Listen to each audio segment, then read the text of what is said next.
அருகே செங்கப்பள்ளியில் சாலையோரம் நின்று கொண்டிருந்த லாரியின் பக்கவாட்டில் கார் மோதி உருக்குலைந்ததில் 3 பேர் உயிரிழந்தனர்.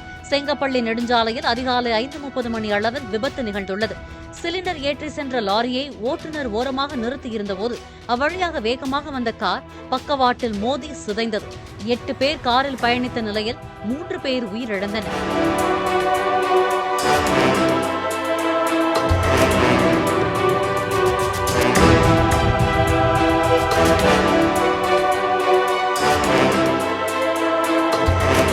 சாலையின் ஓரத்தில் எச்சரிக்கை விளக்குகளை எரியவிட்டபடி லாரியை ஓட்டுநர் நிறுத்திச் சென்றிருந்த நிலையில் கார் ஓட்டுநர் தூக்க கலக்கத்தில் கவனிக்காமல் வந்தது விபத்திற்கு காரணமாக இருக்கலாம் என கூறப்படுகிறது.